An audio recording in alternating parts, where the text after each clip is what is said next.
Okay, thank you. Well, good morning, everyone. It's the end of another week, and as I do each week, try to update you on some of the things that are happening, as well as take a look at perhaps some things that might be coming in the coming week. Um, as you could tell by getting out this morning or looking out your front window, snow has returned to Niagara Falls. We went through a brief period where it primarily disappeared, but we continue to be under a winter weather advisory until 7 o'clock tonight. So we're expecting anywhere between 4 and 7 inches of snow, so that just means that we need to make sure that we're driving careful for the conditions. Roads right now are snow covered, slippery in spots because of the quick decrease in temperature. I would ask everyone to please be mindful of the conditions. It's important that we drive consistent with the conditions that are out there, so please leave yourself a little extra time, be safe, and drive slowly, please. Also, as we've experienced over the last month or so, in order for our plows to be able to make it not only through the main arteries, but also into the neighborhoods, you're going to have to make sure that you cooperate with them on the parking of your vehicle. If you park your vehicle out on the street, please remember that there is no street parking. It's alternate, rather, between 11 in the evening and 7 in the morning. Don't move your vehicle until after you have seen the street be plowed. Taking your vehicle out, moving it onto the other side before it's been plowed will now create that difficult pathway, impossible pathway for the plows. So please remember, the plows that come through are not the same as the plows that might be plowing in parking lots or plowing people's driveways. These are large trucks that need as much room as they can to make it through your neighborhood street.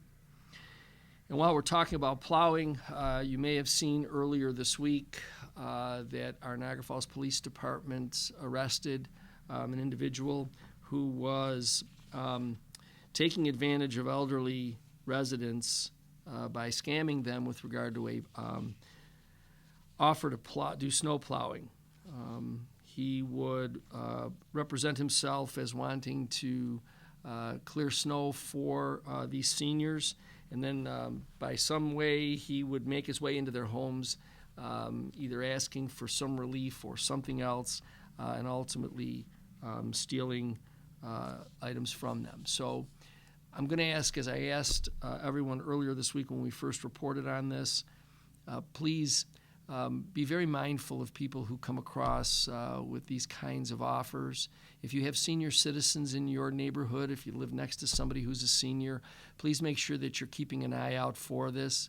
We really do have a responsibility to sort of be mindful of these kinds of things. And if you do see that happening, please call the police if you do believe that there is something inappropriate going on in your neighborhood. Earlier this week, we had the chance to go to the grand opening of the Cataract House Restaurant and Academy. Chef Bobby Anderson, who many of you know in the community, has opened this new location. It's going to be a tribute, really, to the old Cataract House Hotel, historic for a number of reasons, not just its beauty and its size, but also as a location that served sort of as a way station for those individuals, African-American individuals, making their way out of the South to freedom. So I'll say this to you, Chef Bobby does a great job. His interpretation of the Cataract House is fabulous, but most especially the food is great. So if you get a chance, make your way down to the Cataract House. It is on Old Falls Street. You won't be sad. You'll be happy that you went down there and enjoyed some of the food. It's open on weekends.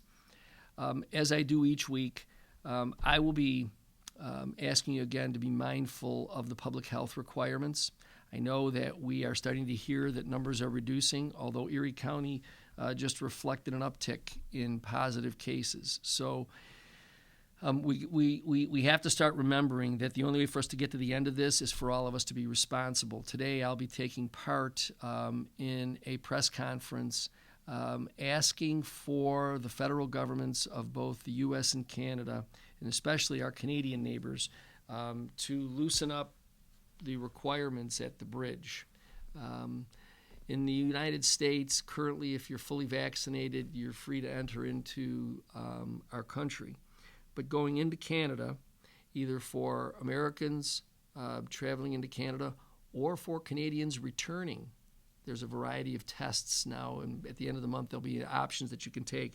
So it's an additional expense as well as an additional hurdle that we don't think serves the best purposes of border towns. We think we're the ones that are most impacted by that in terms of the economy. We also don't know.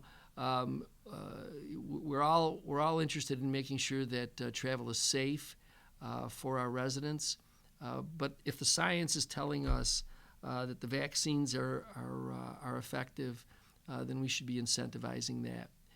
So again, if you haven't received the vaccine, I'm going to ask you to please make sure that you make yourself available for that. They're available everywhere, hospitals, pharmacies. If you know family or friends that haven't, try to have a peaceful conversation with them about the opportunity to go and get their vaccine. Again, please remember the snow will continue probably throughout most of the rest of this morning and into early afternoon. Be mindful of the driving conditions. Please be safe outside. We expect that it'll be a clear weekend, but it will be cold, so please be mindful of all of that.